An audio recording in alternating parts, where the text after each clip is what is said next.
Sachin sir, Robert sir, Haripriya, Rini, മറ്റുള്ള അധ്യാപകരെ, വിദ്യാർത്ഥി സുഹൃത്തുക്കളെ, എല്ലാവർക്കും എൻ്റെ സ്നേഹം. ഭയങ്കര ഗൗരവത്തിലിരിക്കാണ് കേട്ടോ. വളരെ സാധാരണ നിങ്ങളുടെ ഇടയിൽ നിന്ന് വന്നൊരു മനുഷ്യനായിട്ട് കണ്ടാൽ മതി. ഞാൻ അവിടെ നിൽക്കണോണ്ട് നിങ്ങൾ ഭയങ്കര ഒരു സംഭവമായിട്ട് കാണേണ്ടതായി പറഞ്ഞാൽ ഞാൻ അത്ര സംഭവമല്ലാന്ന് എനിക്കറിയാം. അതുകൊണ്ടാണ്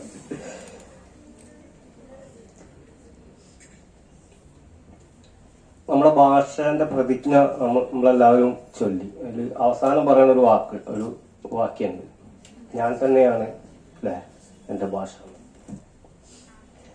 ഞാൻ മനസ്സിലാക്കിയിട്ടുള്ള അതിൽ കൂടുതൽ ഇപ്പൊ നേരത്തെ സാറ് പറഞ്ഞ് വളരെ സിമ്പിളാണ് ഭാഷ എന്ന് പറഞ്ഞത്. അതിലും വലിയൊരു ഒരു ഒരു എനിക്ക് തോന്നുന്ന ആ ഒരൊറ്റ സെന്റൻസ് മതി ശരിക്കും. പ്രതിജ്ഞയാണ്, ഞാൻ തന്നെയാണ് എൻ്റെ ഭാഷ എന്നുള്ളത്. ഭാഷ എന്ന് പറയുന്നത് ശരിക്കും അതത് കാലങ്ങളില് അതത് ദേശങ്ങളിലുള്ള ആൾക്കാരുടെ ടോട്ടാലിറ്റിയാണ് സത്യത്തില്. അവരുടെ ജീവിതം അതിലെല്ലാം പെടും. കൃഷി, നമ്മളെ ഭക്ഷണം, വസ്ത്രം എന്നൊക്കെ പറഞ്ഞിട്ട് മനുഷ്യന്മാർ മൊത്തത്തിൽ ഉപയോഗിക്കുന്ന ഒരു ആകെ തുക, അതാണ് ശരിക്കും ഭാഷ. മലയാളത്തിനെ സംബന്ധിച്ച് നമുക്ക് ഇപ്പൊ നേരത്തെ സാറ് പറഞ്ഞ പോലെ മലയാളത്തിനെ ഈ സെൻട്രലായിട്ട് അംഗീകരിക്കുന്നതിന്റെ ഒരു പ്രശ്നം ഉണ്ട്. അതിന് കാരണം സാറ് പറഞ്ഞു. ഞാൻ മനസ്സിലാക്കണം, ഞാൻ കുറച്ചുകൂടി പോസിറ്റീവായിട്ട് അതിനെ കാണുകയാണ്. നമ്മളെ ഭാഷ ഭയങ്കര പ്യൂരിറ്റി അല്ല. അപ്പൊ നമ്മൾ മാത്രം ഉപയോഗിക്കുന്ന ഭാഷ എന്ന് പറയുമ്പോൾ ഞാൻ ഇതിനെ പോസിറ്റീവായിട്ടാണ് കാണുന്നത്. ഭയങ്കര യൂണിക്കായിട്ട് നിൽക്കല്ലേ ഭാഷ. നമ്മൾ ചേർത്ത് പിടിക്കേണ്ടത് തീർച്ചയായിട്ടും നമ്മൾ ജീവിക്കുന്ന ചുറ്റുപാടുകളിൽ പിന്നെ ഉരുത്തിരിയണ ഇത് വെച്ചിട്ട് നമ്മൾ ഭാഷേനെ ചേർത്ത് പിടിക്കേണ്ടത് തന്നെ ഉണ്ട്. പല രീതിയിലായിരിക്കും. എനിക്ക് തോന്നുന്നത് ഭാഷ നമ്മുടെ ജീവിതക്രമത്തിനനുസരിച്ച് ഭാഷ മാറുന്നുണ്ട് അല്ലേ? ഭാഷ മാറിക്കൊണ്ടേ ഇരിക്കുന്നുണ്ട്. ആ മാറ്റത്തിന്റെ ഒരു ഇതും കൂടി ഉൾക്കൊള്ളാൻ പറ്റണതാണ് മലയാള ഭാഷ എന്നാണ് എനിക്ക് മനസ്സിലായിട്ടുള്ളത്. കാരണം നമ്മളെ മാത്രം വാക്കുകളല്ല പലപ്പോഴും ഭാഷയിലുള്ളത്. നമ്മൾ ഇങ്ങോട്ട് വന്ന വാക്കുകളൊക്കെ നമ്മൾ സ്വീകരിച്ചിട്ടുണ്ട് ഭാഷയിൽ.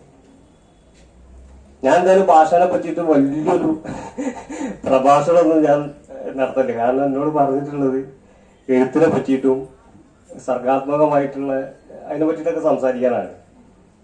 നേരത്തെ ഇവിടെ വൃത്തത്തിന്റെ അലങ്കാരത്തിന്റെ വർത്തമാനം പറഞ്ഞപ്പോഴേ ഞങ്ങളൊക്കെ ഇങ്ങനെ നോക്കി. എന്താ സംഭവം വെച്ചാൽ എല്ലാവരും ഭയങ്കര മുറുകി ഇങ്ങനെ ഇരിക്കുക. നമ്മൾ പഠിക്കുന്ന സമയത്ത് ഇപ്പൊക്ക് ഇതിന്റെ വിലയൊന്നും അറിയില്ല സത്യത്തില്. പക്ഷെ ഈ പഠനമൊക്കെ കഴിഞ്ഞിട്ട് ആണ് ചില ഘട്ടങ്ങളിലാണ് ഇപ്പൊ അതിന്റെ ഒരു മൂല്യമൊക്കെ മനസ്സിലാവും. അതിന് ഏറ്റവും വലിയ ഉദാഹരണം ഞാൻ. കാരണം എന്താ വെച്ചാൽ എനിക്ക് ഈ സയൻസ് ഭയങ്കര ബുദ്ധിമുട്ടായിരുന്നു പഠിക്കുന്ന സമയത്ത്. ഈ സമയം MC സ്ക്വയർ ഒന്നും എനിക്ക് മനസ്സിലായിട്ടില്ലേ. പിന്നെ ഞാൻ ഈ എഴുത്തിലേക്കൊക്കെ വന്ന് ഞാൻ ഈ അടുത്ത കാലത്ത് എനിക്ക് എനിക്ക് സയൻസിനോട് കുറച്ചും കൂടി എന്താ പറയുക ഇഷ്ടം തോന്നി തുടങ്ങി. കുറെ യാഥാർത്ഥ്യങ്ങൾ സയൻസിലുണ്ട് എന്നുള്ളതാണ്. അപ്പൊ അതിനോട് നമുക്ക് ഒരു ആഭിമുഖ്യം ഇങ്ങനെ തോന്നാൻ തുടങ്ങി. അപ്പൊ ഈ സയൻസ് ഫിക്ഷനായിട്ട് ബന്ധപ്പെട്ട കുറെ സാധനങ്ങളിൽ ഞാൻ എനിക്കിങ്ങനെ അതിനോടൊക്കെ ഒരു താല്പര്യം. അപ്പൊ പിന്നെ സ്വാഭാവികമായിട്ട് എഴുതാൻ ശ്രമിക്കുന്ന ഒരാളാണല്ലോ ഞാൻ. അപ്പൊ എനിക്ക് സയൻസ് ഫിക്ഷനായിട്ട് എന്തെങ്കിലുമൊക്കെ എഴുതണം എന്നുള്ളൊരു ആഗ്രഹമൊക്കെ ഉണ്ടായിരുന്നു. അപ്പൊ ഞാൻ ഒരു കഥ ഇങ്ങനെ ആലോചിച്ചപ്പോഴേ അതിന്റെ ഒരു റെഫറൻസിന് വേണ്ടിയിട്ട് കുറെ ഇങ്ങനെ യൂട്യൂബും ഇങ്ങനെ നെറ്റിലൊക്കെ തപ്പി. എത്ര പെട്ടെന്ന് മനസ്സിലാവണം ഓരോ കാര്യങ്ങളൊക്കെ. അന്ന് പഠിക്കുന്ന സമയത്ത് ഇതൊന്നും മനസ്സിലാവില്ല. അപ്പൊ ഞാൻ പറഞ്ഞു തന്നത്രേ ഉള്ളൂ. ഇവിടെ വൃത്തത്തിനെ പറ്റിയിട്ടും അലങ്കാരത്തിന് ഇതിനെ പറ്റി ഞാൻ മലയാളം പഠിച്ചില്ല കേട്ടോ. അതായത് സ്കൂളിൽ പിന്നെ മെയിൻ ലാംഗ്വേജ് ആയിട്ട് പഠിച്ചിട്ടില്ല. അപ്പൊ ഇങ്ങനെ ഇരിക്കുന്ന സമയത്ത് ഇങ്ങനെ മുറുകിയ മുഖം കണ്ടപ്പോൾ മനസ്സിൽ ഇങ്ങനെ വിചാരിക്കുന്നു, വൃത്തം എന്താ പട്ടച്ചോനെ എനിക്ക് ഇതുവരെ മനസ്സിലായില്ല എന്നൊക്കെ മനസ്സിൽ വിചാരിക്കണ്ടാവും ഇങ്ങനെ. പക്ഷെ നമ്മൾ ആവശ്യമാണ് ശരിക്കും. ഇപ്പൊ കഥ എഴുതാൻ എനിക്ക് അത് ആവശ്യമുള്ളതുകൊണ്ട് ഞാൻ എനിക്ക് പെട്ടെന്ന് മനസ്സിലായി എന്നുള്ളതാണ്. അപ്പൊ ഞാൻ വിചാരിക്കോ എന്താ ഇത് ഈ സൂത്രങ്ങളൊക്കെ സംഭവമാണ്. അന്ന് ഞാന് പഠിക്കണ സമയത്ത് മനസ്സിൽ ഇങ്ങനെ കഷ്ടകാലത്ത് എങ്ങനെയെങ്കിലും ഒന്ന് കഴിഞ്ഞിട്ടാൽ മതി എന്ന് വിചാരിച്ച സാധനത്തിനാണ് നമ്മൾ ഏറ്റവും ചേർത്ത് പിടിക്കുന്നത്. ഞാൻ പറഞ്ഞു വന്നത്രയുള്ളൂ, നമ്മൾ ആവശ്യമാണ് നമ്മളെ കാര്യങ്ങളിലേക്ക് നയിക്കുക എന്നുള്ളതാണ്.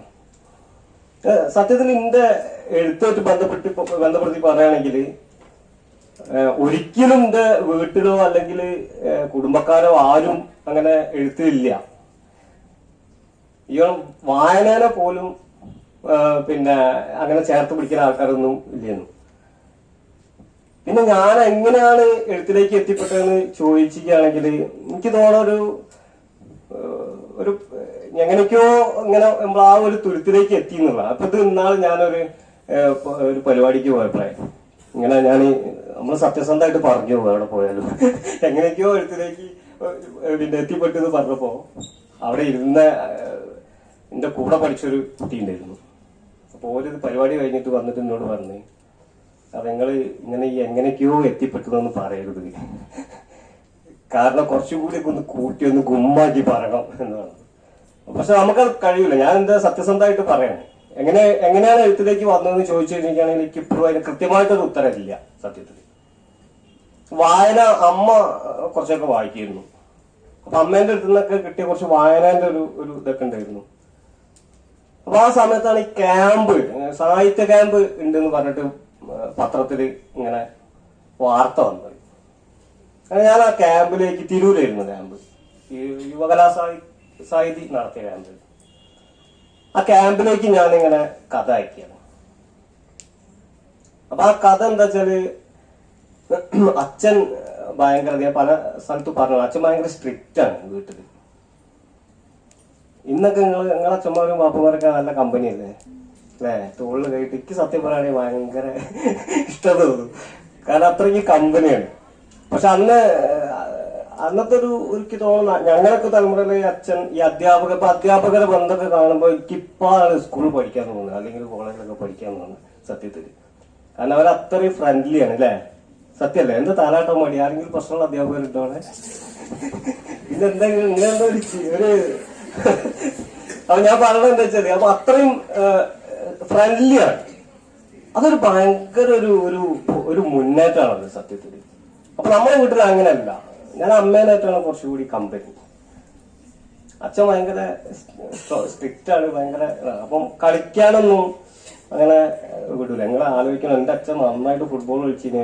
എന്റെ അച്ഛൻ വയറ്റിലൊക്കെ പാഞ്ഞിട്ടുണ്ട് ഫുട്ബോൾ കളിച്ചിട്ട്. എന്നാണ് ഞങ്ങളെ കളിക്കാൻ വിടാനും പ്രശ്നമാണ്. അപ്പൊ ഈ വൈകുന്നേരം പോയി കഴിഞ്ഞാൽ ഞാനും അനിയനൊക്കെ ഒപ്പരാണ്. ഞങ്ങൾക്ക് അവിടെ കുറെ കമ്പനിക്കാരുണ്ട്, അവിടെ കളിക്കുക ചെയ്യാം.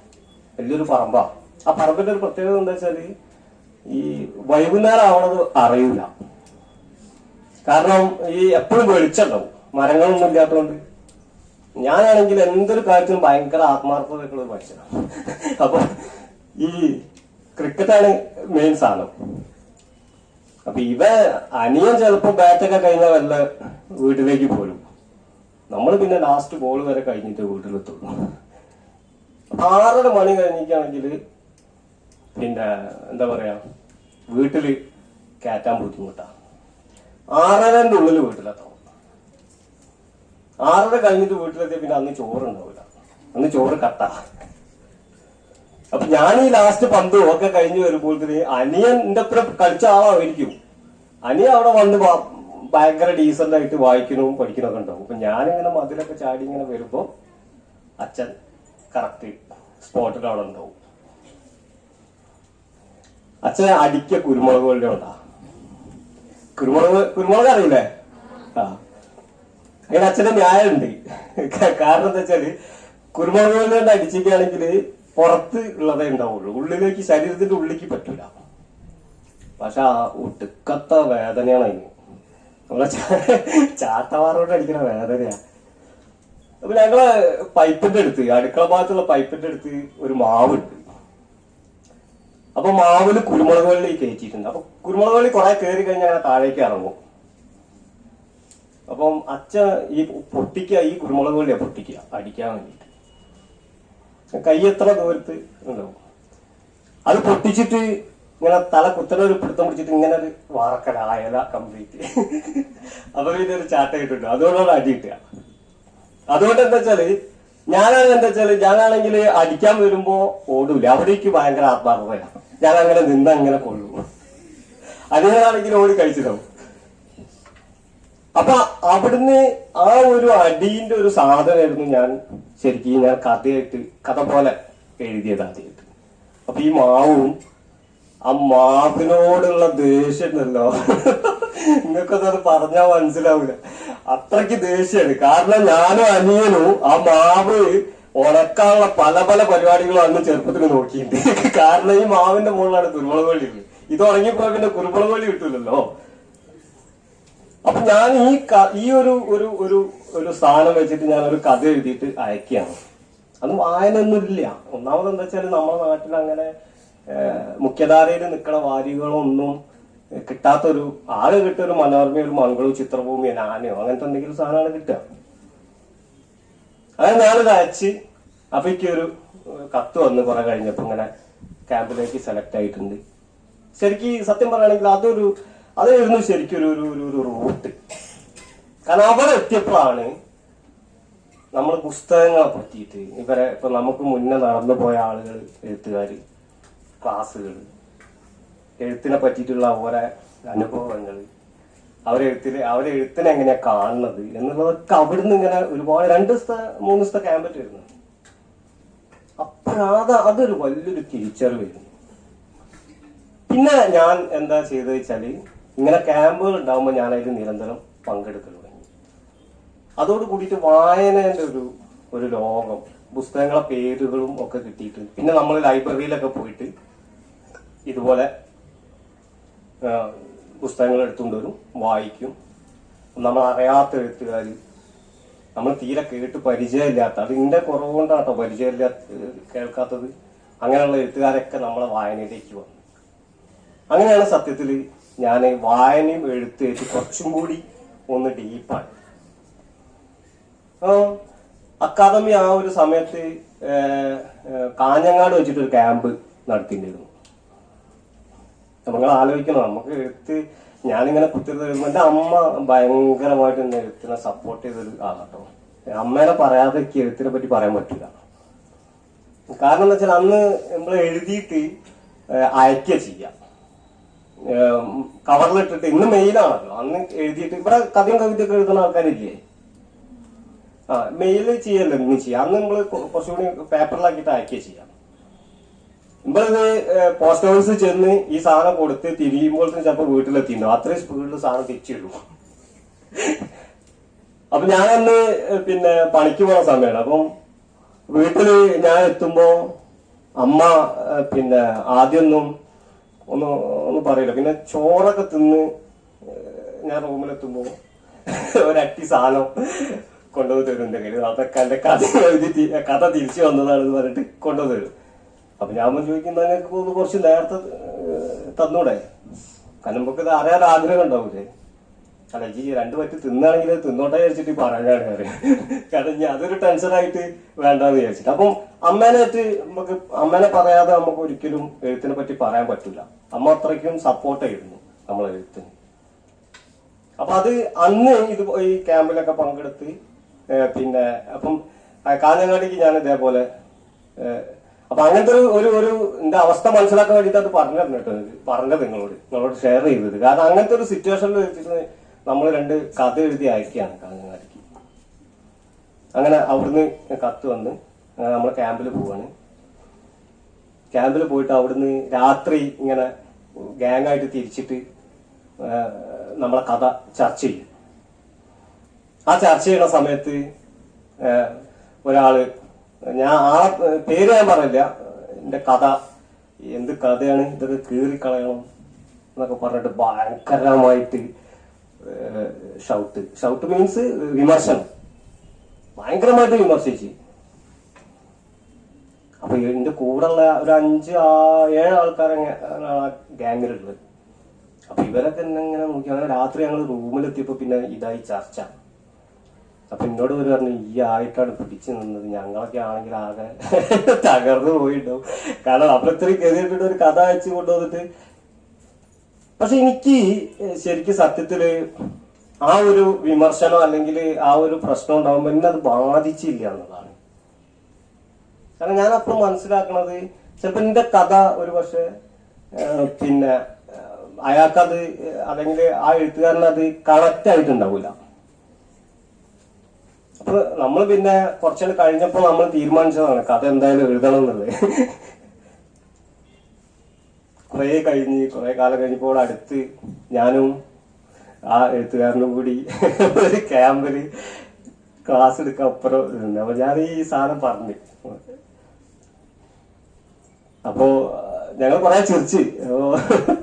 മൂപ്പര് അവിടുന്ന് അവിടെയുള്ള ആൾക്കാരോട് പറഞ്ഞതാ ഞാൻ കഥ എഴുതാ അത്രയും വിമർശിച്ച ആളാണ് ഇവിടെ ഇപ്പൊ ഉള്ളത് എന്നൊക്കെ പറഞ്ഞിട്ട് മൂപ്പര് പറഞ്ഞു. അത് ഞാൻ പറഞ്ഞിട്ട് പറഞ്ഞത്രേ ഉള്ളൂ, നമ്മളെ തീരുമാനം ഉണ്ടല്ലോ, നമ്മളെ തിരിച്ചറിവ്. ഇപ്പൊ നമ്മള് കോളേജിലാണെങ്കിലും നമ്മൾ ഒരുപാട് പഠിക്കുന്നുണ്ട്. ഞാൻ മനസ്സിലാക്കുന്നത് നമ്മൾ ആരെങ്കിലും പിന്നെ കൃത്യമായിട്ടുള്ള ഒരു ടേസ്റ്റ്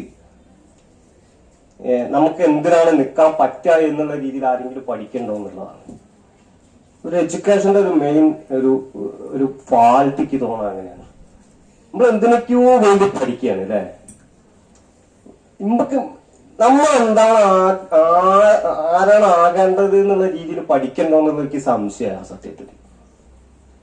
കാരണം ഞാനൊന്നും അന്ന് അങ്ങനെ ഒരു ആരാകണം. അപ്പൊ നമ്മുടെ ഉള്ളിലുള്ള കഴിവുകളെ ശരിക്കും തിരിച്ചറിയാന്നുള്ളത് വിദ്യാഭ്യാസത്തിന്റെ ഒരു ഭാഗമായിട്ട് എടുക്കണം.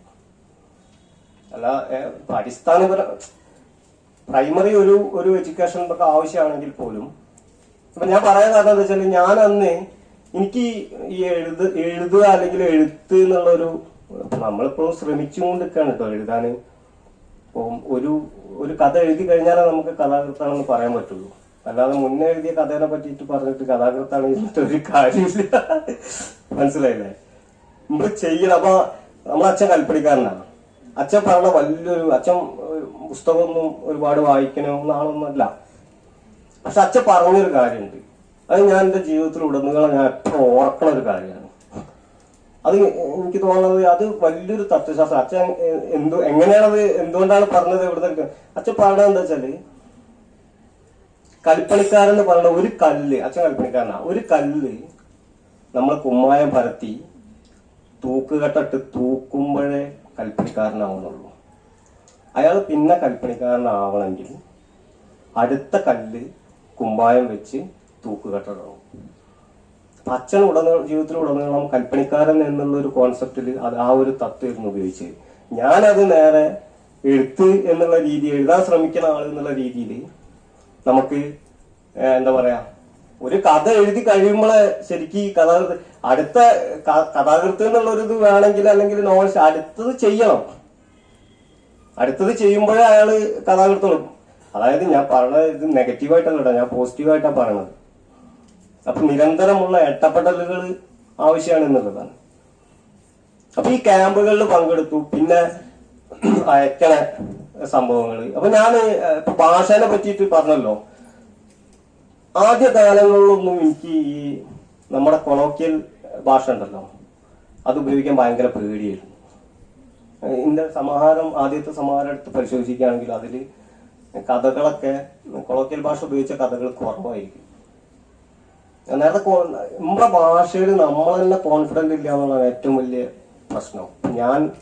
എനിക്ക് തോന്നണത് ഇപ്പം മലയാള ഭാഷ എടുക്കുകയാണെങ്കിൽ തന്നെ ഓരോ ജില്ല അല്ലെ, ഓരോ ജില്ലയിൽ നമുക്ക് പ്രത്യക്ഷമായിട്ട് ഒരു ഭാഷ ഉണ്ടാവും. ആ ജില്ലയിൽ തന്നെ ഒരുപാട് പിന്നെ കൊളോക്കിയൽ ആയിട്ടുള്ള ലാംഗ്വേജസ് ഉണ്ട് ഇല്ലേ. ഇപ്പൊ മലപ്പുറം ജില്ല എടുക്കുക, അല്ലെ കോഴിക്കോട് ജില്ല എടുക്കുക, ഓരോ ഏരിയയിലെത്തുമ്പോഴും ഇതിന് മൈന്യൂട്ടായിട്ടുള്ള മാറ്റങ്ങളുണ്ട്. ഇപ്പൊ പ്രാദേശിക ഭാഷ എന്ന് പറയണേ. ഞാൻ ചോദിക്കട്ടെ, നിങ്ങൾക്ക് എത്ര പ്രാദേശിക ഭാഷ അറിയാം? എനിക്ക് തോന്നുന്നത് കൂടി പോയിക്കുകയാണെങ്കിൽ നമ്മളെ നാട്ടിലല്ലേ അപ്പൊ ആ ജില്ലയിലുള്ളത് അറിയാമായിരിക്കും ചിലപ്പോൾ. നിങ്ങൾ മനസ്സിലാക്കേണ്ടത് കേരളം പോലുള്ള ഒരു സംസ്ഥാനത്തില് ഇത്രയും, ഞാൻ ഭാഷയ്ക്ക് മുകളിലുള്ള മൈന്യൂട്ടായിട്ടുള്ള സാധനത്തിനെ പറ്റി പറയണം, മൊത്തത്തിലുള്ള ഭാഷയെ പറ്റിയിട്ടല്ല. മലയാളത്തിലുള്ള പ്രാദേശിക ഭാഷകൾ അറിയാതെ ആണ് നമ്മൾ പലപ്പോഴും സ്പാനിഷും മറ്റുള്ള ഭാഷകളും പഠിക്കാൻ പോകുന്നത്, അല്ലേ? കാസർഗോഡുള്ള ഭാഷ അറിയാത്തത് ആരെ പ്രശ്നമാണ്? നമ്മളെ പ്രശ്നമാണത്. നമ്മൾ മനസ്സിലാക്കണ്ടേ കാസർഗോഡുള്ള ഭാഷ, തിരുവനന്തപുരത്തുള്ള ഭാഷ. പി വി ഷാജികുമാർ കഥ എഴുതിയിട്ട് ഞാൻ വായിക്കുമ്പോൾ ഞാൻ മനസ്സിലാകാത്തത് ഷാജികുമാറിന്റെ പ്രശ്നമല്ല, അത് എന്റെ പ്രശ്നമാണ്. തിരുവനന്തപുരത്തുള്ള അമലോ അല്ലെങ്കിൽ ശനിയേട്ടനോ അവരാരെങ്കിലും എഴുതിയിട്ട് മനസ്സിലാവില്ലെങ്കിൽ അത് എന്റെ പ്രശ്നമാണ്, ഞാനാണ് മനസ്സിലാക്കേണ്ടത്, അല്ലേ? ഇപ്പോ ഏറ്റവും കൂടുതൽ പുതിയ കാല കഥേനെ വിമർശിക്കുന്നത് കൊളോക്കിയൽ ഭാഷ വന്ന് എന്നുള്ള രീതിയിലാണ്. ഞാൻ അതിനെ സ്വാഗതം ചെയ്യാണ്. ആരാണ് പറഞ്ഞത് കഥയ്ക്ക് ഇന്ന ഭാഷയെ പാടുന്നു? ഞാൻ മനസ്സിലാക്കുന്നത് ഈ അടുത്ത കാലത്ത് വൻ മുന്നേറ്റം സാഹിത്യത്തിൽ നടത്തിയത് ഏത് തുറയിലുള്ള ഭാഷയിലും കഥയും നോവലും വന്നു എന്നുള്ളതാണ്. എന്തിനാണ് നമ്മളെപ്പോഴും പലമേനെ പറ്റി പറയും, അല്ലെ? ഭയങ്കരമായിട്ട് നമ്മൾ സംസാരിക്കും, പക്ഷെ നമുക്കിത് ഉൾക്കൊള്ളാൻ മടിയാണ്. എല്ലാ ഭാഷ ഞാൻ മീൻസ് മലയാളത്തിലുള്ള ഞാൻ പറഞ്ഞല്ലോ, പിന്നെ ഈ കൊളോക്കിയൽ സാധനത്തിനെ പറ്റി ഞാൻ പറഞ്ഞു. അതായത് എല്ലാവരും കഥ പറയട്ടെ, അവരുടെ ഭാഷയിൽ പറയട്ടെ. നിങ്ങളെ ഭാഷ എന്ന് പറഞ്ഞാൽ നിങ്ങൾ നിൽക്കണ ഇടത്തിൽ നിങ്ങൾ ഉപയോഗിക്കണതാണ്, അല്ലെ? നിങ്ങൾ അവിടെ എന്തൊക്കെ ഉണ്ടാവും? നിങ്ങളെ വളർന്ന ചുറ്റുപാട്, നിങ്ങളെ ചുറ്റുപാടുകളിലുള്ള ആൾക്കാർ, ഇവരെ ജീവിത വ്യവഹാരങ്ങൾ, ഇതൊക്കെ കൂടി ചേർത്തിട്ടാണ് ആ ഭാഷ ഉണ്ടാവണത്. എന്തിനാണ് ആ ഭാഷ ഉപേക്ഷിച്ചിട്ട് നമ്മൾ ഒറ്റ ഭാഷയിലേക്ക് നമ്മൾ അങ്ങോട്ട് ചുരുങ്ങുന്നത്? എന്തിനാണ് ചോദ്യം. അതിന്റെ ആവശ്യമുണ്ടോ ശരിക്കും സത്യത്തില്? അങ്ങനെ ഒരു ഇന്നൊരു ഭാഷ എന്ന് സാഹിത്യത്തിന് ഇന്നൊരു ഭാഷ എന്ന് പറയുന്ന ഒരു ആദ്യ ഭാഷ എന്റെ ആവശ്യമുണ്ടോ? ഇങ്ങനെ പല തുറകളിൽ നിന്നും പല രീതിയിലുള്ള കഥകളും നമ്മളെ മുന്നിലേക്ക് വരുമ്പോ അവിടെ ഒരു വലിയൊരു പ്രോസസ്സ് നടക്കുന്നുണ്ട്, ഇല്ലേ? അതൊരു ഡിക്ഷണറി ആയിട്ട് പ്രവർത്തിക്കില്ലേ സത്യത്തില്? നമ്മൾ തിരുവനന്തപുരത്തെ ഭാഷ ഒരു കഥ വായിക്കുമ്പോൾ നമ്മൾ അത് പഠിക്കുകയാണ്. ഞാൻ ഇവിടെ യൂണിവേഴ്സിറ്റിയും ശരിക്കും മലപ്പുറം കോഴിക്കോട് ബോർഡറിലാണ്. എന്റെ ഭാഷ, ഞാൻ ഇപ്പൊ ഈ പറഞ്ഞുകൊണ്ടിരിക്കുന്ന ഭാഷ തന്നെയാണ് എന്റെ ഭാഷ. ആ ഭാഷ തനി കോഴിക്കോടല്ല, തനി മലപ്പുറം അല്ല. ഇതിന്റെ രണ്ടിന്റെ നടുക്കുള്ള ഒരു മിക്സഡ് സാധനമാണ് ഞാൻ ഉപയോഗിക്കുന്ന ഭാഷ. ഈ ഭാഷ ഉപയോഗിക്കാൻ എനിക്ക് പേടിയായിരുന്നു. കാരണം ഇത് മനസ്സിലാവുമോ എന്നുള്ളതായിരുന്നു ഞാൻ എഴുതി തുടങ്ങുമ്പോഴുള്ള പ്രശ്നം. പിന്നെ ഞാൻ പല സ്ഥലത്തും പോകുമ്പോ ഇങ്ങനെ പ്രസംഗിക്കാൻ ഇങ്ങനെ ഇതേപോലെ ഈ പരിപാടിക്കൊക്കെ പോകുമ്പോ നമ്മൾ ഈ പറഞ്ഞ മാതിരി ഒരു പാരഗ്രാഫൊക്കെ കൃത്യമായിട്ട് അച്ചടി ഭാഷ പറയും. അടുത്ത പാരഗ്രാഫ് എത്തുമ്പോഴത്തേനും നമ്മൾ അതൊക്കെ പോകും. എന്റെ സ്വന്തം ഭാഷയാ വരും. അപ്പൊ ഞാൻ ഈ സ്വന്തം ഭാഷയിൽ പറയുമ്പോ അവരെ ആസ്വദിക്കുന്നുണ്ട് എന്ന് തോന്നിയെടുത്തുനിന്നാണ് എനിക്ക് സത്യം പറയുകയാണെങ്കിൽ ആത്മവിശ്വാസം ഉണ്ടായത്. ഞാൻ വളരെ ഓപ്പൺ ആയിട്ട് പറയാണ്. നമ്മളെല്ലാ കഥകളും എല്ലാ നോവലുകളും ഈ നമ്മളെ പ്രാദേശിക ഭാഷയിൽ എഴുതണം എന്നല്ല ഞാൻ പറയണത്. പക്ഷെ ഭാഷേന്റെ നഷ്ടങ്ങൾ ഉണ്ടാവും. നമ്മളെ ഭാഷയ്ക്ക് വാക്കുകളില്ലെങ്കിൽ ഭാഷ ജ്വലിക്കോ? ഇല്ല, ജ്വലനം കുറയും. വാക്കുകൾ ഉണ്ടാവുമ്പോഴാണ്, അത് നമ്മൾ പരിചരിക്കുമ്പോഴാണ് ശരിക്കും ഭാഷ വളരണത്, അല്ലെ? സത്യത്തില് ഭാഷ വളരണമെങ്കിൽ ഇത് പരിചരിച്ചുകൊണ്ടേയിരിക്കണം. പരിചരിക്കാത്തടത്തോളം കാലം ഇത് ചുരുങ്ങി പോകും. അല്ലെങ്കിൽ തന്നെ നമ്മളെ ജീവിതക്രമത്തിനനുസരിച്ച് ഭാഷയ്ക്ക് മാറ്റം വരും, ഇല്ലേ? നമ്മുടെ ജീവിതക്രമത്തിനനുസരിച്ച് മാറ്റം വരും. ചിലപ്പം ഈ വാക്കുകള് നഷ്ടപ്പെടും. ഇപ്പൊ കൃഷി ഇപ്പൊ വളരെ കുറവാണ്. കൃഷി ഇല്ലാതെ ആയതുകൊണ്ട് നഷ്ടപ്പെട്ട ഒരുപാട് വാക്കുകളുണ്ട് നമുക്ക്, ഇല്ലേ? ഇപ്പോ ചേറുക, കൃഷി ഇല്ലാത്തതുകൊണ്ട് നമ്മളെ കയ്യിൽ നിന്ന് പോയ സാധനമാണ്. കാരണം മുറം വെച്ചിട്ട് ചേർന്നത്. ഇതേപോലെ തന്നെ ഭാഷ ഏതെങ്കിലും ഒരു ചെറിയൊരു സ്പേസിലേക്ക് ചുരുങ്ങും. അതെങ്ങനെയാണെന്ന് അറിയോ? ഇപ്പോ പുട്ടുപൊടി എന്ന് വിചാരിക്കാം. നമ്മള് പുട്ടൊക്കെ ചൂടല്ലേ, ആർക്കും ഒരു ഇതില്ലല്ലോ. പുട്ട് നിങ്ങൾ കണ്ടിട്ടേ ഇല്ല. പുട്ടുപൊടി. ഈ പുട്ടുപൊടി ആവണമെങ്കിൽ എന്തൊക്കെ വേണം? ശരിക്കും നമ്മള് ആദ്യത്തെ കുറച്ച് മുന്നുള്ള ഒരു കാലഘട്ടമാണെങ്കിൽ നമ്മൾ പച്ചരി വാങ്ങണം, വെള്ളത്തിലിടണം, പുട്ട് ചുട്ടു പരിചയമുണ്ടാക്കിയും ആ വെള്ളത്തിലിടണം, പിന്നെ ഊറ്റണം അല്ലെ, ഊറ്റിയെടുക്കണം. കൊട്ടക്കൈയിലുണ്ടാവും അപ്പോ, അല്ലെങ്കിൽ നമ്മളെ മറ്റേ പാത്രം ഉണ്ടായിരിക്കും. പിന്നെ നമ്മൾ ഉരലിലിട്ട്, ഞാൻ മിക്സിന്റെ മുന്നുള്ള സമയം പറഞ്ഞേ, ഉരലിലിട്ട് ഇടിക്കണം, തരിക്കണം. ഇങ്ങനെ നോക്കി ഒരു പുട്ടുപൊടിയിലേക്ക് വരുമ്പോ എന്തെല്ലാം വാക്കുകൾ വന്ന് നോക്കി. ഈ ഒരു കാലഘട്ടത്തില് പാക്കറ്റ്, ഈ ഇത്തരം വാക്കുകൾ ഈ പാക്കറ്റ് എന്നിലേക്ക് മാറി. പ്രോസസ്സ് കംപ്ലീറ്റ് ഈ പാക്കറ്റിന്റെ ഉള്ളിലായി. അതോട് കൂടിയിട്ട് നമ്മളെ ഭാഷയിലുള്ള പച്ചരി ചിലപ്പോൾ നമ്മൾ ഉപയോഗിക്കണ്ടാവും. കൊട്ടക്കയിൽ നിന്നുള്ള സാധനം പോയി, ഊറ്റുക എന്നുള്ള സാധനം പോയി, തരിക്കുക എന്നുള്ള സാധനം പോയി അല്ലെ. ഞാനിത് നെഗറ്റീവായിട്ടല്ല കേട്ടോ പറയണത്. കാരണം നമുക്കിപ്പോ ഒരലിട്ട് ഭാഷനെ പരിപോഷപ്പെടുത്താൻ വേണ്ടിയിട്ടേ നമുക്ക് ഒരലിട്ട് ഇടിക്കാനൊന്നും ഇപ്പൊ നടപടിയാണോ കേസല്ല. മിക്സി തന്നെ വേണ്ടി അല്ലെങ്കിൽ പാക്കറ്റ് തന്നെ വേണ്ടി. പക്ഷെ നമുക്ക് ഭാഷനെ തിരിച്ചു കൊണ്ടുവരാം. കാരണം ഇപ്പൊ ഊറ്റുക എന്ന് പറയുമ്പോ എന്താണ് ശരിക്ക്? വെള്ളത്തിലുള്ളത് ഇടുക്കുക അല്ലെ, വെള്ളമില്ലാതെ ഇടുക്കുക എന്നുള്ളത്. ഈ ഭാഷ, ഈ ഒരു വാക്ക് നമുക്ക് വേറെ രീതിയിൽ ഉപയോഗിക്കാൻ പറ്റും. ഇപ്പൊ നമുക്കൊരു സുഹൃത്തുണ്ട്, എപ്പോഴും പൈസ കടം വാങ്ങും, എപ്പോഴും പൈസ കടം വാങ്ങും. എന്നാലും ഈ കടം വാങ്ങിയ പൈസനെ പറ്റിയിട്ട് ഒരു ബോധം ഉണ്ടാവില്ല, പിന്നെ ചോദിച്ചുകൊണ്ട് നിൽക്കും. അങ്ങനത്തെ ഒരാളുണ്ടെന്ന് വിചാരിക്കുക, നിങ്ങൾ വിചാരിച്ചാൽ മതി. നിങ്ങൾ പല ആൾക്കാരും ചിരിക്കുന്നുണ്ട്, ചിലപ്പോൾ നിങ്ങളുടെ കൂട്ടത്തിൽ ഉണ്ടായിരിക്കും. അപ്പൊ നമുക്ക് അപ്പൊ വേണമെങ്കിൽ പറയാം, എന്ത് ഇതിനെ വല്ലാതെ ഊറ്റല്ല കേട്ടോ. വാക്ക് അവിടെ നഷ്ടപ്പെടാതെ നിൽക്കണ്ട്. നമുക്ക് പലയിടങ്ങളിലും ഇത്തരത്തിലുള്ള വാക്കുകൾ നമുക്ക് ഉപയോഗിക്കാൻ പറ്റും. മനസ്സിലായില്ലേ? അപ്പൊ അവിടെ നമ്മൾ ഈ ജിന്ന ഊറ്റല്ലട്ടോ എന്ന് പറയണത് ചിലപ്പോൾ നമ്മൾ ഇംഗ്ലീഷ് ആവും, ആ ഇംഗ്ലീഷ് വാക്കാവും ചിലപ്പോൾ അതിന് ഉപയോഗിക്കാം.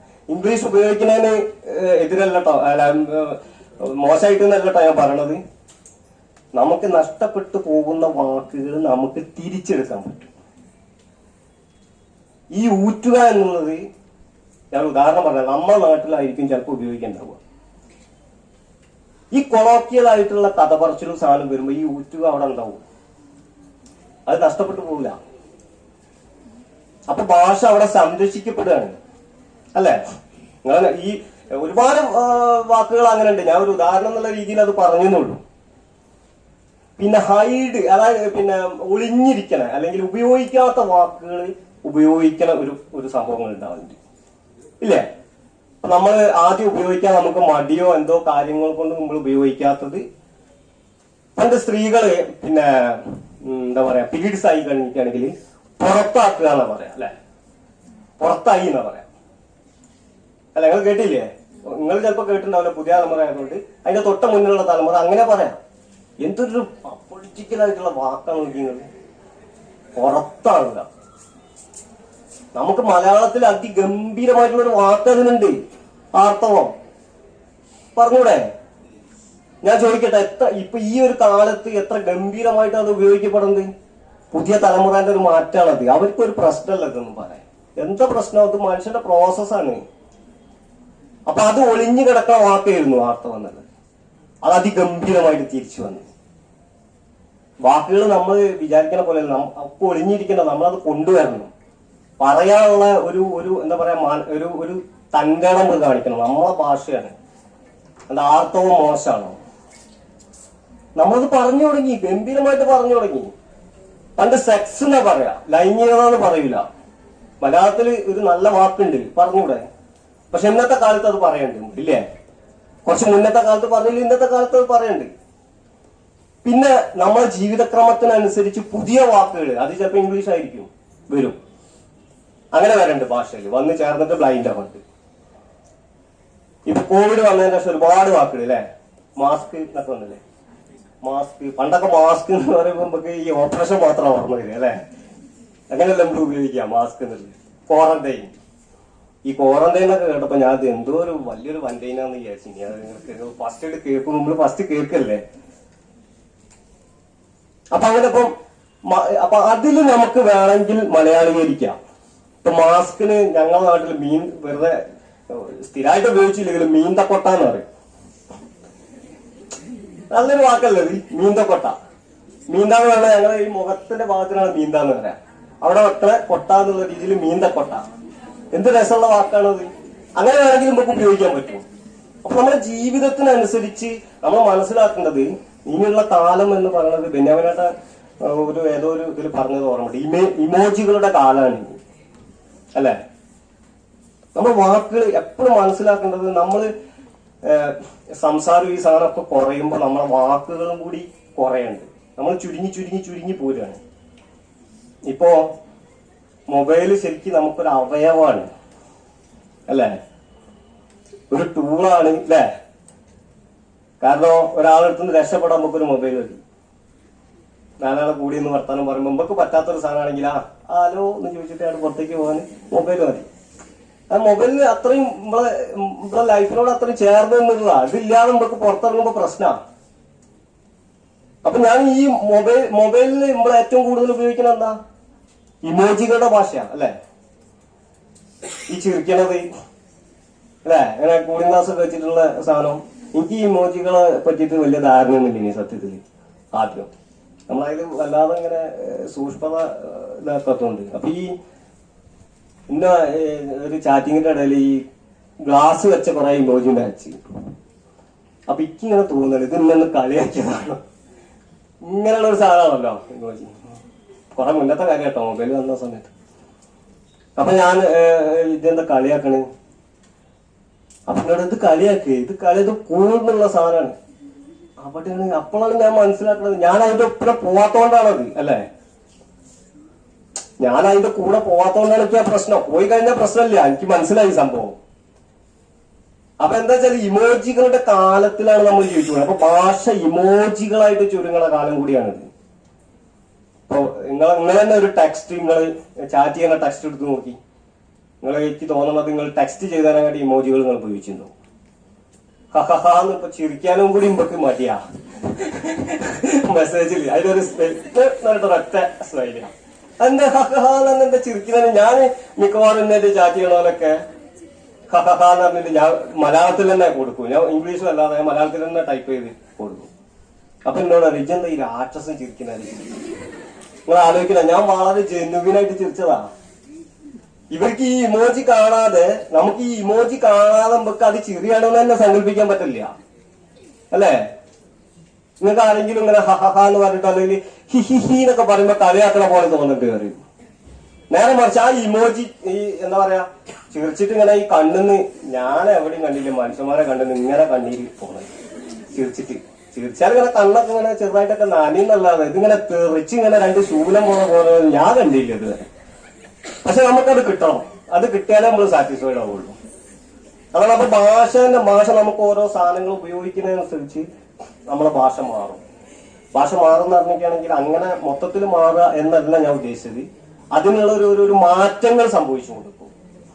അപ്പൊ ഇത്തരത്തിലുള്ള ഒരുപാട് സങ്കീർണതകളുള്ള ഒരു കാലഘട്ടത്തിലാണ് നമ്മൾ ജീവിച്ചു കൊണ്ടിരിക്കുന്നത്. ഒരുപാട് സങ്കീർണതകളുണ്ട്.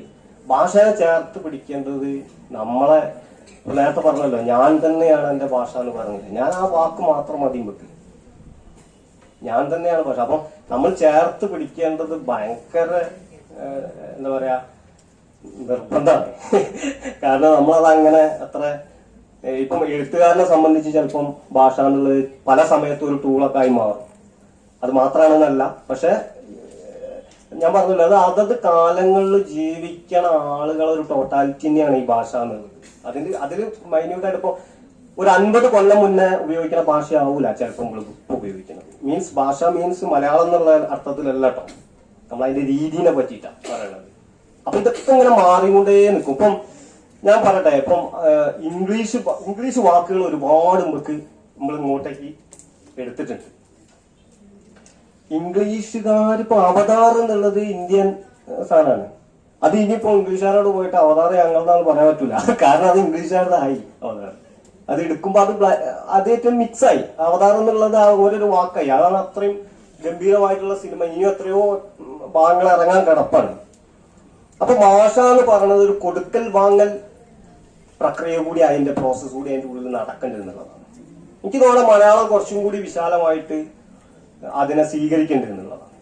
പിന്നെ നമ്മൾ സ്വീകരിക്കണമെന്ന് വേണമെങ്കിൽ നമുക്ക് മലയാളീകരിക്കാം അല്ലെ. ഇപ്പൊ ഞാൻ നേരത്തെ പറഞ്ഞ പോലെ മലയാളീകരിച്ച് നമുക്ക് പറയാൻ പറ്റും. അങ്ങനെ പറയണതാണ് ഇതിന്റെ പറ്റി കുറച്ചുകൂടി നല്ലത്. കാരണം അങ്ങനെയാണെന്നുണ്ടെങ്കിൽ അവിടെ ഒരു ക്രിയേറ്റീവ് ആയിട്ടുള്ള ഒരു സംഭവം നടക്കുന്നുണ്ട്. അപ്പൊ ഞാൻ അങ്ങനെ എനിക്ക് പറ്റാണ് എല്ലാതും നമുക്ക് അങ്ങനെ ഉപയോഗിക്കാനൊന്നും പറ്റൂല. ഇപ്പം കാരശ്ശേരി മാഷ് ഒരു സ്വിച്ചിന് പറയണ്ട് ഞെക്കി സ്വിച്ചിന്. അപ്പൊ മാഷോടാരോ ഈ സ്വിച്ച് എന്ന് പറഞ്ഞ ആഗമന നിഗമനം എന്നൊക്കെ പറഞ്ഞിട്ട് കുറെ സാധനം ഉണ്ടല്ലോ, അതൊന്നും ഇപ്പൊ മാഷ് പറഞ്ഞ അതൊന്നും വേണ്ട, ഞെക്കിന്ന് ഉപയോഗിച്ചാൽ പോലെ എന്ന് ചോദിക്കുന്നുണ്ട്. നമുക്ക് അങ്ങനെ കൊണ്ടുവരാൻ പറ്റണതും നല്ലതാണ് ഒരർത്ഥത്തിൽ. അപ്പൊ പറഞ്ഞു തന്നത്രേ ഉള്ളൂ, ഇത്രേ ഉള്ളൂ. ഇത്രയും സങ്കീർണമായ ഇനിയിപ്പോ തോന്നുന്നത് ഇനിയുള്ള കാലം എന്ന് പറഞ്ഞിട്ടാണെങ്കിൽ ഭാഷ, കാരണം ഭക്ഷണത്തിനനുസരിച്ച് ഇപ്പൊ ഒരുപാട് ഭക്ഷണങ്ങൾ, ഒരുപാട് ആധിക്യം, മീൻസ് വെറൈറ്റികൾ. ഇപ്പൊ ഷവർമ, ഈ ഷവർമ എന്നൊക്കെ ഞാൻ ആദ്യം കേട്ടപ്പോൾ എന്താ ഒരു സാധനം എന്നുള്ളത് എനിക്കൊരു പിടുത്തല്ലിരുന്നു. ഷവർമ നമ്മൾ ഫസ്റ്റ് കേൾക്കുമ്പോൾ നമ്മൾ വിദേശങ്ങളിലൊന്നും പോയിട്ടില്ലല്ലോ, വിദേശങ്ങളിൽ പോയ ആൾക്കാരെ സംബന്ധിച്ച് ഇതൊരു വിഷയമാവൂല. അങ്ങനെ ഞാൻ ഈ ഷവർമ നമ്മളിപ്പോ എന്തായാലും ഒന്ന് കഴിക്കണമല്ലോ ഈ ഷവർമ, ഇതിപ്പോ നമ്മളെ നാട്ടിൽ അത്രയും വന്നതാണല്ലോ. അങ്ങനെ ഞാൻ പോവുക, ആദ്യം ഒന്ന് കാണുന്നത് എന്താ സംഭവം. അപ്പൊ ഇതൊക്കെ അരിഞ്ഞ് ഈ വെളുത്ത സോസൊക്കെ ഇപ്പം മയണൈസിനൊക്കെ നമ്മള് പിന്നെയാട്ടോ മനസ്സിലാക്കണത്. ഇതൊക്കെ ഇങ്ങനെ പരത്തിയിട്ട് ഇങ്ങനെ എനിക്കിത് കാണുമ്പോ തന്നെ എന്തോ ഒരു പ്രശ്നം. നമുക്ക് ഉൾക്കൊള്ളാനുള്ള ഒരു സാധനമാണ് ഞാൻ പറഞ്ഞത്. അതിന്റെ പ്രശ്നമാണ്, മറ്റുള്ള പ്രശ്നമല്ല. അങ്ങനെ ഞാൻ അന്ന് കഴിക്കാതെ പോന്നു. അങ്ങനെ പിന്നെ എന്റെ ചങ്ങായിമാരൊക്കെ പോയപ്പോ ഇതൊന്ന് കഴിച്ചു നോക്ക് സാധനം. അങ്ങനെ വാങ്ങിയത് ഞാൻ കുറച്ചെടുത്തിട്ട് ഒന്ന് തിന്നു. അപ്പൊ ഇത് കൊള്ളാം സാധനം. അപ്പൊ ഞാൻ വാങ്ങി. പിന്നൊക്കെ ഇടയ്ക്കിടയ്ക്ക് ഷവർമ കിട്ടണം, മനസ്സിലായില്ല. അപ്പൊ നമ്മളിത് എന്തൊരു സാധനം അങ്ങനെ തന്നെ ഇപ്പൊ ഭക്ഷണം പോലെ. അപ്പൊ ഞാൻ പറഞ്ഞിട്ട് പറഞ്ഞ ഈ ഭക്ഷണം മാറിനോട് കൂടിയിട്ട് പുതിയ പുതിയ വാക്കുകളും പുതിയ സംഭവങ്ങളും നമ്മളെ ഇതില് ഭാഷയിലേക്ക് വന്നു എന്നുള്ളതാണ്. അങ്ങനെ ഇപ്പം വസ്ത്രത്തിന്റെ മാറ്റം. ഇപ്പൊ മുണ്ട് എന്നുള്ള ഒരു ഇതുണ്ടല്ലോ, മുണ്ട് ഉപയോഗിക്കാനായിട്ട് വളരെ കുറഞ്ഞിട്ടുണ്ട്. ഇപ്പൊ ഞാൻ മുണ്ടേ ഉപയോഗിക്കാവുന്നല്ല പറയണത്, ഞാൻ ആ മാറ്റത്തിനെ പറ്റി പറയാണ്. മുണ്ടിന് ഇപ്പൊ പകരം ബർമുഡ, ട്രൗസർ അല്ലേ? ട്രൗസറൊക്കെ പണ്ട് നമ്മള് സ്കൂൾ പഠിക്കുമ്പോ ഞാനൊക്കെ ഇട്ട സാധനം ട്രൗസർ. ഇന്നേക്ക് തോന്നുന്നത് ട്രൗസർ ഇടണ്ടോ കുട്ടികൾ അറിയില്ല. അന്ന് ട്രൗസർ ഇടണ്ട്. ഈ ട്രൗസറൊക്കെയാണ് നമ്മൾ ഉപയോഗിക്കുന്നത്. മുണ്ട് എന്നുള്ളത് നമ്മൾ വല്ലാതെ ഉപയോഗിക്കാത്തതുകൊണ്ട് ഇനി എത്ര കാലം നമുക്ക് മുണ്ട് എന്ന് ആ വാക്കുണ്ടാവും അറിയില്ല. കുറെ ആൾ കഴിയുമ്പോൾ ഈ മുണ്ട് നമ്മൾ മറന്നു പോകും. കാലത്തിനനുസരിച്ച് അത് സംഭവിക്കും. ഇപ്പൊ സാരി അല്ലെ, സാരിക്ക് പകരം അല്ലെങ്കിൽ സാരി ഉപയോഗിക്കുന്ന ആൾക്കാര് പിന്നെ വേറെ നിങ്ങളെ ഈ എന്താ പറയാ ജീൻസ്, ഈ ചുരിദാറൊക്കെ മാറി ജീൻസ് അല്ലെ, ടീഷർട്ടിലേക്കൊക്കെ മാറിയേ. ഇപ്പൊ ഇവിടെ ആരും അങ്ങനെ കാണില്ല, അത് ഞാൻ ചൂണ്ടിക്കാണിച്ചു. അപ്പൊ ഞാൻ പറഞ്ഞ ഏറ്റവും കംഫർട്ട് സ്ത്രീകൾക്ക് സ്ത്രീകൾക്ക് ഏറ്റവും കംഫർട്ടായിട്ട് ഉപയോഗിക്കാൻ പറ്റിയാണ് പാന്റും ടീഷർട്ടും. അപ്പൊ അവര് ഏറ്റവും പിന്നെ വിചാരിക്കുന്നത് അത് എന്താ പറയാ ഉപയോഗിക്കാൻ ഏറ്റവും എളുപ്പം അല്ലെങ്കിൽ ഏറ്റവും കംഫർട്ട് എന്നുള്ള രീതിയിലാണ് ഉപയോഗിക്കുന്നത്. അപ്പൊ മാറും. കുറെ കഴിയുമ്പോ സാരി നമ്മളിങ്ങനെ പറയും ഭയങ്കര സങ്കല്പം, സാരി സങ്കല്പമൊക്കെ പറയും. നമുക്ക് എത്ര കാലം ഉണ്ടാവും നമുക്കങ്ങനെ, ഞാൻ പറഞ്ഞത് അങ്ങനെ നമുക്ക് പിടിച്ചു വെക്കാൻ പറ്റുമോ എന്നുള്ളതാണ്. അതുകൊണ്ടാണ് ഇപ്പൊ ഈ ഒരു പ്രത്യേക ദിവസങ്ങളൊക്കെ വരുമ്പോ എല്ലാവരും സാരി എടുത്ത് പുറത്തിറങ്ങിയാൽ ഉറപ്പാണ് അന്നെന്തോ ഒരു പ്രത്യേകത ഉണ്ടെന്ന്. അത് ഞാൻ അങ്ങനെ മനസ്സിലാക്കില്ലേ, മനസ്സിലായില്ല. അപ്പം അത് നമ്മൾ എനിക്ക് തോന്നുന്നു അത് ചേർത്ത് വെക്കാൻ വേണ്ടിയിട്ടായിരിക്കാം ചിലപ്പോ എല്ലാവരും അങ്ങനെ ചെയ്യണത്. പക്ഷെ എത്ര കാലം ഈ ഒരു വാക്കുകളൊക്കെ നമ്മളെ കൂടെ ഉണ്ടാവും എന്നുള്ളതാണ് ആ ഒരു ഇതാണ് ഞാൻ പറയണത്. കാരണം അപ്പൊ ഭാഷ നമ്മുടെ ജീവിതക്രമത്തിനനുസരിച്ച് മാറിക്കൊണ്ടേയിരിക്കും. ഭാഷ മീൻസ് മൊത്തത്തിലല്ല, അതിലുള്ള വാക്കുകളെ വരവും പോക്കും നഷ്ടപ്പെടലും വീണ്ടെടുക്കലും ഒക്കെ നിരന്തരം ഉണ്ടായിക്കൊണ്ടേയിരിക്കും. അങ്ങനെയുള്ള ഒരു കാലഘട്ടത്തിൽ എന്താണ് കൊളോക്കിയൽ അല്ലെങ്കിൽ പ്രാദേശികമായിട്ട് കഥകളും കവിതകളും ലേഖനങ്ങളും കഥയും കവിതയും നോവലും എഴുതുന്നതിൽ എന്താണ് തെറ്റ് എന്നുള്ളതാണ് ഞാൻ മനസ്സിൽ എനിക്ക് കൺഫ്യൂഷൻ ഉള്ള ഒരു കാര്യം. വരട്ടെ, എല്ലാവരും പറയട്ടെ, എല്ലാവരും ഓരോരുത്തരുടെ കഥകൾ പറയട്ടെ. നിങ്ങൾക്ക് ഏറ്റവും ഗംഭീരമായിട്ട് പറയാൻ പറ്റുക നിങ്ങളെ പരിസരത്ത് നിന്നിട്ട് നിങ്ങളായിട്ട് പറയുമ്പോഴാണ്, അല്ലേ? ഏറ്റവും ജനുവിനായിട്ട് പറയാൻ പറ്റുക. മറ്റത് എന്താണെന്ന് വെച്ചാൽ നിങ്ങൾക്ക് പറയാൻ പറ്റും, ഇല്ല എന്ന് പറയില്ല, പക്ഷെ അതിനൊരു അത് ഏറ്റവും കൂടുതൽ ആളുകൾക്ക് അത്രയും അനുഭവപ്പെടുക ചിലപ്പോ അങ്ങനെ പറയുമ്പോഴായിരിക്കും, നമ്മളെ ഒരു ഇതിൽ പറയുമ്പോൾ. അപ്പം ഭാഷ, മലയാള ഭാഷ തീർച്ചയായിട്ടും നമ്മുടെ എന്താ പറയാ ചങ്കില് ചേർന്ന് നിൽക്കണ ഭാഷയാണ്. അത് എന്ന് കരുതിയിട്ട് നമ്മൾ മറ്റുള്ള ഭാഷകൾ പഠിക്കരുതെന്നോ അല്ലെങ്കിൽ അതിൽ നമ്മൾ പ്രാവീണ്യം നേടരുതെന്നോ ഒന്നും അർത്ഥമില്ല. നമ്മൾ നമ്മളെ ഭാഷേനെ, പ്രത്യേകിച്ച് ഞാൻ പറയാം, നമ്മളെ ഭാഷ മലയാള ഭാഷ എന്നുള്ളതിന്റെ അങ്ങേപ്പുറത്തേക്ക് നമ്മളെ പ്രാദേശികതയെ അല്ലെങ്കിൽ പ്രാദേശിക ഭാഷയെ, ഇതൊരു പ്രാദേശികമായിട്ടുള്ള ഒരു പിന്നെ എന്താ പറയാ ഒരു വാദമല്ല കേട്ടോ. കാരണം അതൊന്നും നഷ്ടപ്പെട്ടു പോവാതിരിക്കാൻ ഉള്ള ഒരു രസമായിട്ട് നമുക്ക് അത് ഉപയോഗിക്കാൻ പറ്റും. എന്നെ സംബന്ധിച്ച് എനിക്ക് നാട് എന്നുള്ളൊരു ഇതൊന്നും ഇല്ല, അങ്ങനെ ഭയങ്കരമായിട്ടുള്ള ഒരു ഇതൊന്നും ഇല്ലാത്തൊരു മനുഷ്യനാണ് ഞാൻ. എന്റെ നാട്, ഞാൻ എവിടെയാണോ പോണത് അതാണ് നമ്മളെ ഇടം ശരിക്കും. പക്ഷെ നമ്മൾ ഈ ഒരു ഇത് ചേർത്ത് പിടിക്കേണ്ടതുണ്ട്. അത് നിങ്ങളോട് പ്രത്യേകം പറയാനുള്ളത് എന്താ വെച്ചാല്, നിങ്ങളാണ് ഇനി പുതിയ കുട്ടികളെ എന്താ പറയാ സമൂഹത്തിലേക്ക് നയിക്കേണ്ട ആളുകൾ ഭാവിയിലൊക്കെ. ഇപ്പൊ ഞാൻ ഒരു കാര്യം കൂടി പറയാം. നമ്മളൊരു സുഹൃത്ത്, ആ സുഹൃത്തിന്റെ പേര് ഞാൻ പറയില്ല, നോവലിസ്റ്റാണ്. മൂപ്പര് നോവലിനെ പറ്റിയിട്ട് ഒരു കോളേജിലത്തെ ഒരു അധ്യാപിക ഒരു ടീച്ചറോ മാഷോ വിളിക്കുകയാണ്. വിളിച്ചിട്ട് മൂപ്പര് നോവലിനെ പറ്റിയിട്ട് ഉള്ള ഒരു ചുരുക്കം ചോദിക്കുകയാണ്. നിങ്ങൾ ആലോചിക്കണം, ഒരു കോളേജിൽ പഠിപ്പിക്കുന്ന ഒരു ടീച്ചർ ആണ് വിളിക്കുന്നത്. എന്നിട്ട് എഴുതിയ ആളോട് പറയാണ്, പിന്നെ നിങ്ങളെ നോവലിന്റെ ഒരു സംഗ്രഹം എനിക്കൊന്ന് പറഞ്ഞു തരുമെന്നത്. ശരിക്കും ഞങ്ങളെ ഓനെ വിളിച്ചിട്ട് ഈ കാര്യം പറയുമ്പോൾ അന്ന് ഞങ്ങളെ ചർച്ച അതായിരുന്നു. നിങ്ങൾ വിചാരിക്കും ഇതൊന്നും, ഇപ്പം നമ്മളെല്ലാവരും അങ്ങനെ വിചാരിക്കുക ഇതൊന്നും ആരും അറിയില്ല എന്നുള്ളതാണ്. പക്ഷെ ആ അധ്യാപകൻ ചെയ്ത ഒരു സാധനം ഞാൻ നിങ്ങളെടുത്ത് പറഞ്ഞു, പേര് പറഞ്ഞിട്ടില്ലെങ്കിലും അതെന്തുകൊണ്ടാണ് പറയണത്, നമുക്കത്രയും സങ്കടം ഉള്ളതുകൊണ്ടാ അല്ലെ. ഇല്ലെങ്കിൽ ഇപ്പൊ എന്റെ ജീവിതത്തിൽ എന്തെല്ലാം കാര്യങ്ങൾ ഉണ്ടായിട്ടുണ്ട്, എല്ലാ കാര്യവും ഞാൻ ഇവിടെ പറഞ്ഞില്ലല്ലോ. അപ്പം അന്ന് ഓൻ വിളിച്ചിട്ട് ഓൻ എന്നോട് സങ്കടം പറയാണ്, ഞാൻ എന്തിനാ എഴുതണത്, അല്ലെങ്കിൽ ഇമ്പൊക്കെ എന്തിനാ എഴുതണത്. ഇതാണ് അവസ്ഥ. അതായത് ഒരു പുസ്തകം വായിക്കാനുള്ള അത് അവരെ പ്രൊഫഷനാണത് അല്ലെ. ടീച്ചേഴ്സ് നമ്മൾ പുസ്തകം വായിച്ചിട്ട് കുട്ടികളെ പഠിപ്പിക്കണ്ടേ. അപ്പോഴല്ലേ കുട്ടികൾ കറക്റ്റ് ഇതിലേക്ക് വരുള്ളൂ. പക്ഷെ അതുപോലും ചെയ്യാത്ത എല്ലാ അധ്യാപകരെയും പറ്റിയല്ല കേട്ടോ പറയണത്, അങ്ങനെ വിചാരിക്കരുതേ. ഞാൻ പറയാം, അങ്ങനത്തെ ആളുകളുള്ള ഇടങ്ങളിലേക്കാണ് നിങ്ങള് പുസ്തകം വായിച്ചിട്ടും ഭാഷേനെ പറ്റിയിട്ടും നമ്മളെ സംസ്കാരത്തിനെ പറ്റിയിട്ടും ഒക്കെ കൃത്യമായ ധാരണയോടുകൂടി ചെല്ലാം. അവിടെ നിങ്ങളും കുട്ടികളും തമ്മിലുണ്ടാവുന്ന ഒരു ബന്ധമുണ്ട്. അത് നമ്മൾ ഈ തോളിൽ കൈയിട്ട് നടന്നുകൊണ്ട് മാത്രം നമുക്ക് സൗഹൃദം കിട്ടിക്കോളണമെന്നില്ല. മനസ്സുകൊണ്ട് സൗഹൃദപ്പെടുക അല്ലെങ്കിൽ ഇഷ്ടപ്പെടുക എന്നുള്ളൊരു സാധനം കൂടി സംഭവിക്കുന്നുണ്ട്. അപ്പൊ അത് നിങ്ങൾക്കത് ഭാവിയിൽ അത് എന്താ പറയാ ആർജിച്ചെടുക്കാൻ കഴിയണം. നമ്മള് ഈ പറഞ്ഞ മാതിരി എന്തെങ്കിലും നമ്മൾ പഠിച്ചിട്ട് സർട്ടിഫിക്കറ്റ് എന്നുള്ള ഒരു രീതിന്റെ അങ്ങേപ്പുറത്തേക്ക്, ഇത് ഉപദേശമായിട്ടല്ല കേട്ടോ, ഞാൻ ഈ ഒരു ഇൻസിഡന്റ് ഉണ്ടായപ്പം ഞാൻ അതിന്റെ ലൈഫുമായിട്ട് ബന്ധം ഉള്ളതുകൊണ്ട് പറഞ്ഞെന്ന് മാത്രം. ഇനി ദയവ് ചെയ്ത് നിങ്ങൾക്ക് അങ്ങനത്തെ ഒരു സിറ്റുവേഷൻ എപ്പോഴെങ്കിലും വരികയാണെങ്കിൽ നിങ്ങൾ ആ എഴുത്തുകാരനോട് അത് ചോദിക്കരുത്. 300-350 നോവൽ പേജുകൾ എഴുതിയ ഒരാളോട് നിങ്ങളെ നോവലിന്റെ സംഗ്രഹം എന്താണെന്ന് ഒരിക്കലും നിങ്ങൾ ചോദിക്കരുത്. അത് ചോദിക്കാനുള്ള ഏട്ട ഉണ്ടാക്കരുത് എന്ന് മാത്രമേ എനിക്ക് പറയാനുള്ളൂ. നിങ്ങളെല്ലാവരും പുതിയ തലമുറ എല്ലാവരും പൊളിയാണ്. റീലുകൾക്കിടയിലാണെങ്കിലും എല്ലാവരും ഉഷാറാണ് എന്നൊക്കെ അറിയാം. അപ്പൊ എന്തായാലും ഞാനിങ്ങനെ നിന്നിട്ട് ഇങ്ങനെ പറയണതിനെക്കാട്ടി നല്ലത് നിങ്ങളും കൂടി അതില് ഉൾപ്പെടുകയായിരിക്കും നന്നാവുക എന്ന് എനിക്ക് തോന്നുന്നുണ്ട്. കാരണം അതായിരിക്കും കുറച്ചും കൂടി രസം.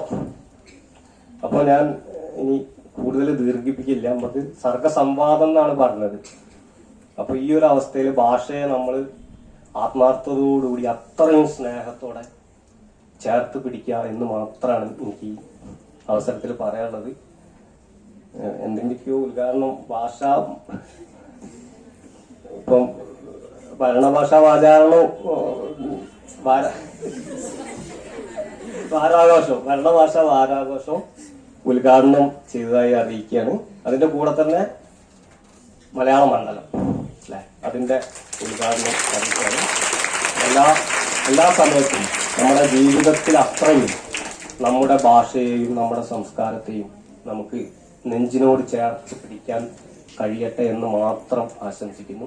എല്ലാവർക്കും ഒരിക്കൽ കൂടി സ്നേഹം. പ്രത്യേകിച്ച് എന്നെ ഈ ഇത്രയും ആളുകളെ മുന്നിലേക്ക് എത്തിച്ചതിന് ക്രിസ്ത്യൻ കോളേജിനോട് അതിന്റെ ബന്ധപ്പെട്ട ആൾക്കാരോടും സുരേഷ് മാഷ് ഇവിടെ ഇരിക്കുന്നു എല്ലാരോടും എല്ലാം ബിജു സാറുണ്ട് എല്ലാരോടും ഞാൻ ഒരിക്കൽ കൂടി സ്നേഹം അറിയിക്കുകയാണ്. നിർത്തുന്നു. ഞാൻ പറഞ്ഞതിൽ എന്തെങ്കിലും തെറ്റുകൾ സംഭവിക്കും. ഞാൻ പറഞ്ഞല്ലോ ഞാൻ സാധാരണ ഒരു മനുഷ്യനാണ്.